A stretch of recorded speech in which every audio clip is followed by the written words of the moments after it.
Couldn't have said it better. So, for those of you who don't know, Conor is, as Jason put very nicely, he's losing his goddamn mind. He's going after Khabib. Makes sense. He's going after Daniel Cormier and Michael Bisping. Doesn't make sense. No, why? He's going after Usman. He's going after about everyone else on earth. So, let's get down to the bottom of this, Jason. Where did this all start? I guess it started when he got his ass whooped by Poirier a couple times. Because after that, like, we always knew Conor was a shit talker, but he's taken it to another level after that. So I don't know if he's not handling these losses well, if he's just getting wasted at night, tweeting weird stuff and then deleting it. Like, tweet and delete, yeah. Like, Yeah, it's weird. I understand, okay, you're going to go after people that you could potentially have a fight with. That makes sense. But going after Michael Bisping and Daniel Cormier, some of the most respected names in the sport, that is not going to do well for you. Mm-hmm. Like, it just doesn't make any sense. Yeah, this is kind of tough for me to see. He tweeted at, so after, it basically started right after he lost, like you said. So we know Khabib and Dustin Poirier. There's definitely a level of respect there. They're two competitors. Wasn't too much shit talk when they fought. I believe Khabib helped his charity after. Yeah, very respectable. All respect there. Yeah. So after the fight, Khabib tweeted. Where is this? I've been losing a lot of respect for Conor about over this stuff. Like, a lot. It's tough to see. So Khabib tweeted, "Very happy for Dustin Poirier. I hope you will get the belt by the end of the year." And then he said, "Good always beats evil." Conor didn't like that. So Conor tweets back after that. He says, "So COVID is good and father is evil." So basically what he's getting at there is Khabib's dad died of COVID, who he was very close with. Extremely. And Conor's like poking fun at him for it, which is that's too far. Yeah, that seems kind of over the line. I have no issues with shit talking, but that's like, it's over the line, and it's not even a guy he's like setting up to fight with either. It's just it's brutal, man. What's the point? And obviously DC is good friends with Khabib, so then what did DC came out and said something about that, right? Well, hold on a sec. Hold on. Let me get through this Khabib beef a little bit first. More? Okay. So there's more. So Khabib goes on hotboxing with Mike Tyson. Very cool episode of hotboxing too. Okay. Is that Mike's podcast? Yeah. Okay. So he says, when Conor talked about this, only evil can talk about your father, wife, kids, religion. If you're a normal human, you're never going to talk about this stuff. And then Conor tweets back. During this time he goes, Aldo is 100 times the fighter you are. After Khabib says that Aldo probably won't make another trip to the top of the weight class. And then he says, Conor responds to this last Khabib thing. He says, I want to eat his children. When's the last time he's even seen them? Actually, his wife? His mother? How about you go spend some time with your kids and family for a change and keep my name out of your mouth before you get trapped somewhere again. You mightn't be so lucky next time. Yeah, so that happened. And then Khabib said next, he said, money and fame show who you are. All the time we hear that money and fame change people. No, when money and fame come, these two things show who you are. And what has McGregor done? He punched an old guy in a bar in 2019. Mm-hmm. You guys can watch everything he did, and I understand. It's just like Dustin said, this guy is a bag of shit. Mm-hmm. So that pretty much concluded that segment. Yeah. And then, I don't know, do you have any comments on that, or do you want to let it speak for itself? I can't even wrap my brain around Conor right now, man. I have no idea what he's thinking. It's bad. Such a bad look on It's him. a bad look. Yeah. It's really bad. Yeah. Like I said, I think he's not handling these losses well. He's clearly not handling these losses well. Yeah. And Daniel Cormier pointed that out. So Daniel Cormier says that Conor crossed the line, and I think when stuff like that is being said, I think it's a cry for help. So Conor posts a pic of DC with a caption, A cry for help if I've ever seen one. To which DC responds, don't worry about Daniel Cormier. Don't worry about the things that I'm saying. Don't worry about how I'm dressed and how I'm looking. Don't do that. Worry about the dudes that keep beating your ass every time you go into the octagon. Mm-hmm. To which Conor responded, story time by the way, Daniel Cormier is a fat mess, getting into worse condition by the day. God bless him. Showing up drunk at media events the very day before he was in the booth calling my fight. Drunk at media events working? The day before being a commentator on the biggest fight in fight history? And then he tweeted again, he goes, it is a sackable offense for a commentator to be drunk at press work the day before commentating the big fight. Dreadful. Get it together. Belching in the mic at a press event and all? WTF. The day before commentating the big fight? Is this guy serious? Disgraceful. And I just want to point out, guys, when he says DC was drunk, I'm sure that's not the case. Him in the little, it was like the little press event, I guess. They had like some of the UFC media personalities. There was Laura Sanko and DC. They like had a competition to see who could chug one beer faster. Wow, 300-pound DC is wasted off one beer, eh? Says Mr. Whiskey. Hey man, it was a Modelo. So shit, never mind. The official beer of the UFC. So then Conor continues. He goes, "Your back situation just mental too. Your weight and way of life is abysmal. And now drunk at work the day before you commentate a McGregor event, pitiful." Congrats, John, on the head kick KO anniversary over you. Good always defeats evil. Wasn't sure you were evil. Fakes. Mm-hmm. Man. Yeah, that's a deep cut one too. He's talking about DC getting knocked out like 5 years ago. Yeah, man. Jeez. Man. Yeah. And that's like, keep in mind, those are tweets too. That's not even an interview. He really wrote that up all on Twitter, and like, this guy's angry. Oh, he's a very angry individual right now. Yeah. Like, you'd think like maybe hanging out with Justin Bieber would like help him like calm his inner chakra or whatever. But like, no, doesn't seem to be working. Like, Biebs, come on, man. Like, we need you to get this guy under control right now. Come on, let's get some of that Canadian kindness and just like, you know, like teach him that. Just show him how it's done. Show him how it's done. And then DC goes, he asks him, he says, Conor McGregor, we can't fight. It's all just talk, so stop. Thank you for watching. Get help. Win a fight. So, yeah, I mean, I appreciate where DC is coming from. Yeah. It's just disappointing too, because it's not even like a rival at this point. Like, it's just. That's what I'm saying. Like, it's not someone you could ever potentially have a fight with. It's literally just someone who the whole entire MMA community has a ton of respect for. Yeah. And it's just such a bad look on him. Like, yeah. To be talking shit to DC. Like, why? For sure. Bisping, like. And Bisping too. So we're gonna go into that. So Bisping says, Bisping and DC, they're friends. They commentate together, so they've got each other's back. So Bisping goes, careful what you wish for. Careful who you're picking fights with. He says on his podcast, he goes, because I'm not disrespecting Conor McGregor, but I don't care what Conor McGregor it is. Whether it's double champ Conor McGregor or what. DC is gonna fucking pull you apart limb for limb. He could do it one-handed. He could do it with one eye, 2 eyes, no eyes. He could do it after 25 Modelos. That ain't a fight. That's a murder. That is an assault. Somebody call the cops. Wow. Yeah, so I mean, Bisping actually kind of went in on him a little bit. That is a murder. Yeah. Of course Conor's going to respond to that. Like, so Conor goes, Bisping is a nobody on Sirius XM. Rush back to competition after getting dropped / strangled, and then gets shotgun slept by Gastelum's left hand. Devastation. Even though I collect commission on all his fights, I still said to the team to pull the Gast fight. I knew it was coming. But hey, 100K, 50K off the top of each fight.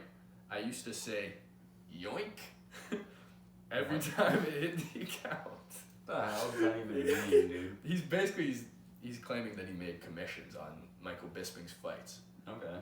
Which Michael Bisping immediately denied. Yeah, I don't know if that's true. I don't know. Why would Conor be making a commission on someone else's fight? No idea. I don't understand that. He doesn't. He always wanted shares in the UFC and stuff like that. I don't really know how that works, but I know that he doesn't have any. He's not a part of the UFC board or whatever. Like, yeah, a little weird. I didn't really get that either. Yeah. But Bisping goes, I don't know what is getting deleted quicker. After Bisping denied that, he tweeted, I don't know what's getting deleted quicker. Conor's tweets or his legacy. Bisping's a tough guy to go back and forth with. He's pretty witty. Like, I like him a lot. He's a shit talker. That's a guy you don't go after for like no reason at all. Like, I don't know why you pick a verbal fight with Michael Bisping. He'll probably put you down. The one-eyed assassin. I love Bisping. And he goes, because they're both disappearing down the fucking pipe. I'm not gonna do that.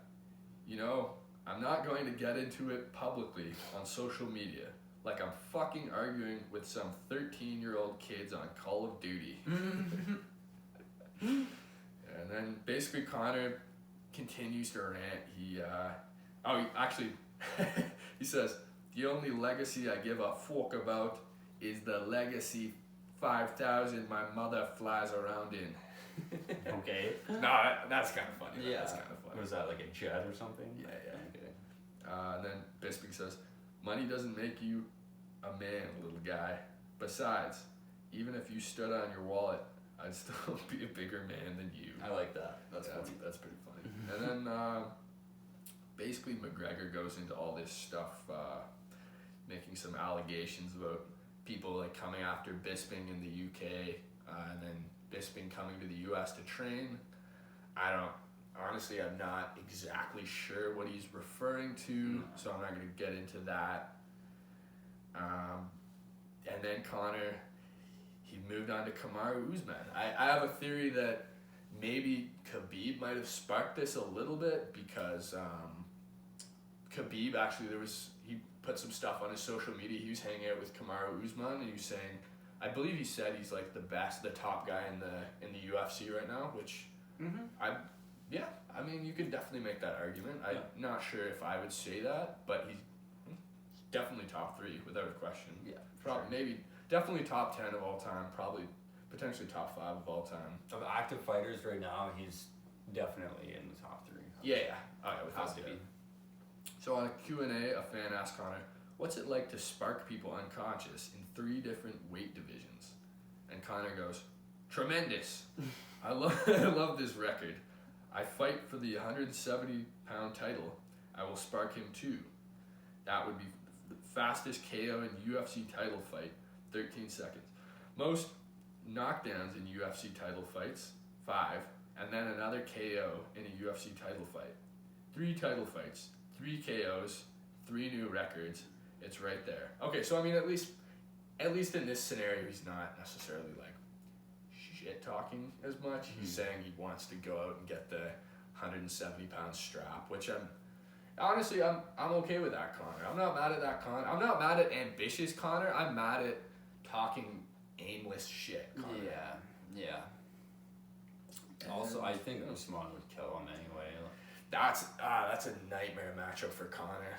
I mean, if Usman is being smart, he's just gonna smother him with his wrestling.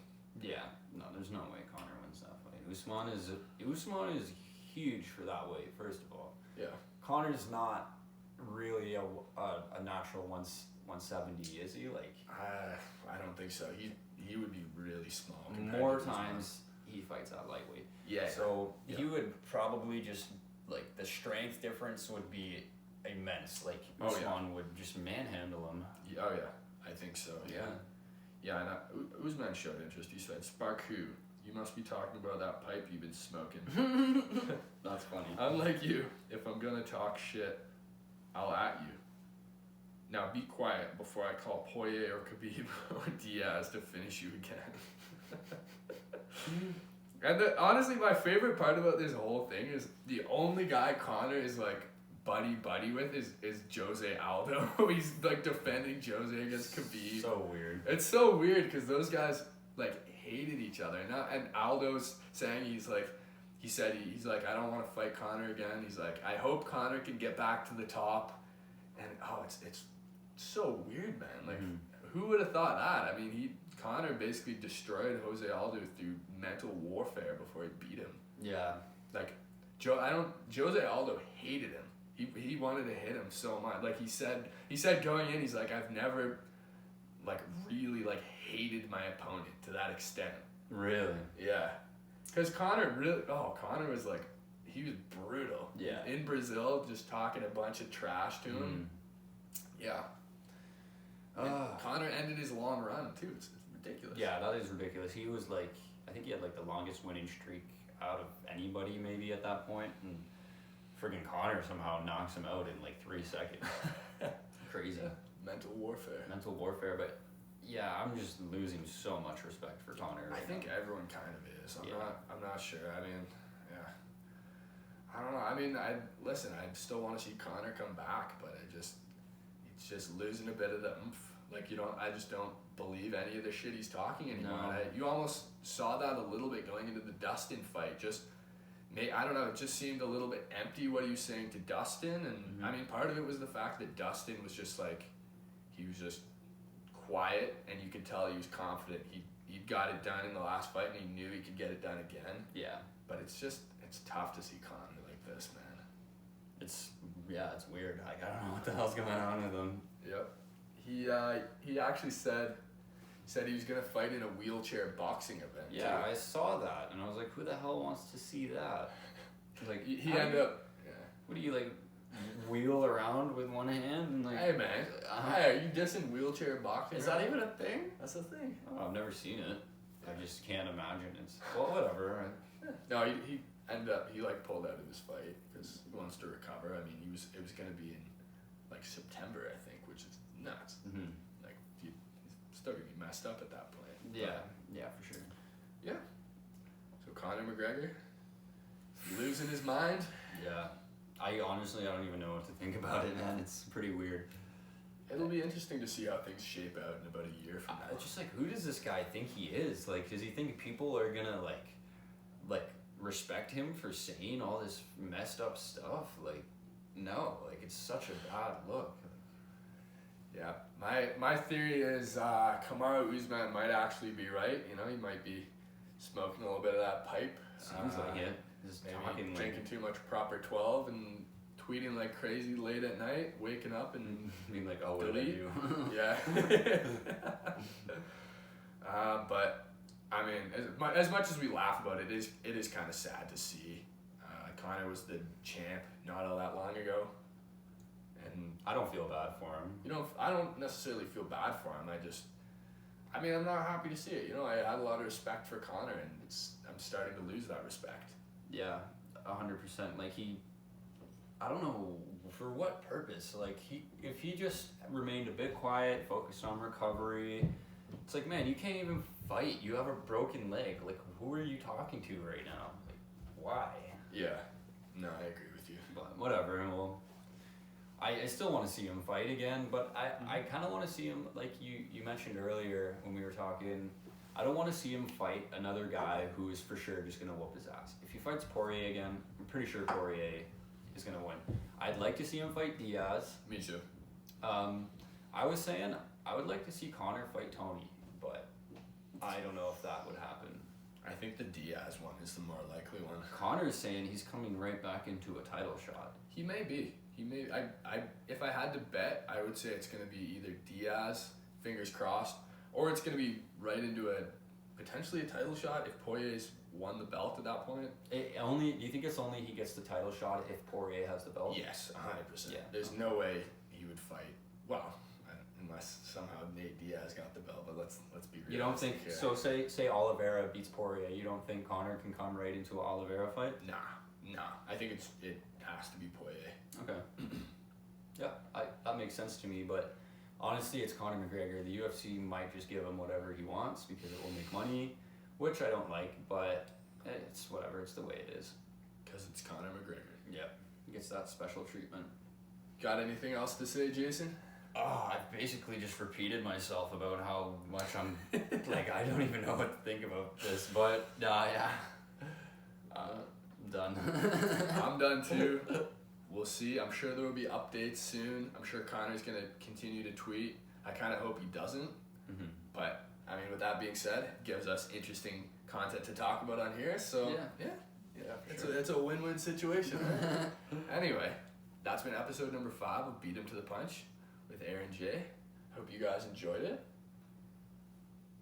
Peace out. Next time.